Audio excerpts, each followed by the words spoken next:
Good morning. How are y'all doing? Although it's late at night and I'm trying to have this video up for y'all in the morning. Um, Listen, you see the background? There is a problem with shipping, and it's going to get worse as the weeks draw near because the Strait of Hormuz has been shut down. Um, Food supply is about to, for many countries that get things through Iran, is about to be slim to none. So let me show you what I'm talking about, and then we'll get into Trump having a whole tantrum about Spain not wanting them to use their bases. It says Iran has temporarily banned all food and agricultural exports to prioritize domestic supply amid ongoing conflict. You know, when I lived in Iran during the Iran-Iraq war, Right. they rationed everything. Right. So we were allowed 2 chickens a month. Right. And that was the only protein each family was allowed. A truck would pull up to our street, the neighborhood, and all the families would come out. And the truck had live chickens in the back, piled up in crates. And they would, you know, the chicken. I was just envisioning walking down the street and like walking past the chicken store, and there were just dead chickens just hanging in the window because there's not like a Walmart. Yeah. You know, there's not Target. Those things didn't exist there, especially when we were there. So, You know, when I lived in Iran, Remember during COVID where there was a shortage of food and supplies? Well, you better get to the store now to buy that food. This weekend, in the line of duty in the Middle So, moment of silence for the soldiers that lost their lives. East. The soldiers here on your screen are Captain Cody Cork, Sergeant First Class Nicole Amore, Sergeant First Class Noah Tejans, and Sergeant Declan Cody. The four were a part of an Army Reserve unit based out of Des Moines, Iowa, and they died in a drone strike in Kuwait. The Pentagon has not yet released the names of the other 2 soldiers killed in the conflict, but 18 other Americans were seriously wounded. I just thought we'd put a face to this because we were talking about all of the lives that are lost, but let's put a face to it because that one individual, the younger looking guy, I think he was 20 years old in a different clip that I saw. He was 20 years old. And yes, they sign up, you know, and they sign up for this. But you hope you sign up for protecting America when we can't even prove that Iran had what the Trump administration is saying that they had. And things are escalating every single day. I mean, almost every few hours is escalating. I would be on here all day long if I stay tuned to it. That man was saying 2 chickens a month. Can you imagine? And you need to imagine because they want to control the food. We already see that happening with all of the recalls that's going on right now. They want to control the food. And how do they do that? See the recalls that's going on? World War III is coming. Well, if the war between the United States, Israel, and Iran get crazy, Walmart's got you on the 48-hour emergency meals. Here. 20% of the world's oil and liquefied natural gas flows through the strait every day, making it one of the most crucial oil supply routes on the planet. William Brangham joins us now with more. At least 5 tankers have been damaged in the vicinity of the strait since Saturday, and traffic slowed dramatically there. Iran is vowing to attack any ship trying to pass through the Strait of Hormuz. It is also targeting energy sites across the Middle East, including Saudi Arabia's largest oil refinery, a liquefied natural gas facility in Qatar, and a major oil refinery in Kuwait. And all this is raising energy prices, sending the price of oil and liquefied natural gas higher. Now, the Strait of Hormuz is the narrow channel off Iran's coast. This narrow gap of water.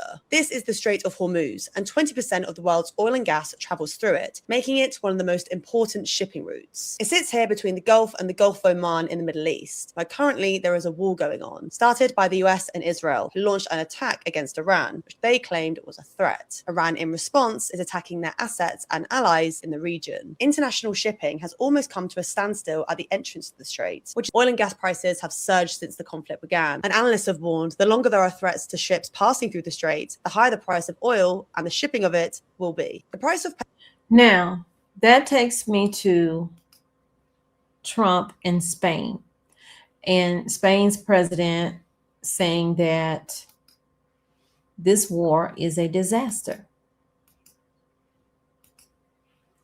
And Trump going on his tantrum or tirade and threatening to cut off all trade with Spain. The Spanish Prime Minister on Wednesday doubled down on his criticism of the U.S. strikes against Iran, describing the escalating Middle East conflict as a disaster. His comments come after U.S. President Donald Trump pledged to cut off trade with Madrid after Spain's government prevented 2 jointly operated bases in this territory from being used in the strikes. Because you see what happened when the UK decided they was going to team up. Well, they say they're on the defense, but Iran don't care. They're like, if you help them, then we're going to attack you as well. And so I guess Spain don't want none of that. Spain has been terrible, is what Trump said on Tuesday during a White House news conference. He said, we're going to cut off all trade with Spain. We don't want anything to do with Spain. In a televised address on Wednesday morning, the president of Spain said, very often great wars start with a chain of events spiraling out of control due to miscalculations, technical failures, and unforeseen circumstances. Because see, this is not Venezuela. And so back to Spain. He says, therefore, we must learn from history and cannot play Russian roulette with the fate of millions. And that's what's happening.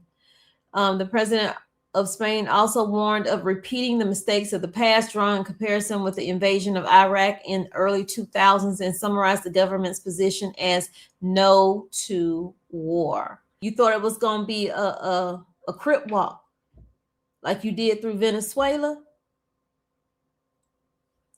President Trump's frustration with the Spanish government is justified, is what Bessent said.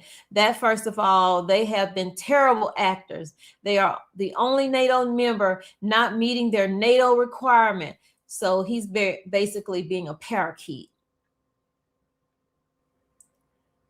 But yeah, y'all, anyway, they're putting it all on Spain because, so if they fail at this war, which you've taken out the head, you just didn't realize it was a double-headed snake.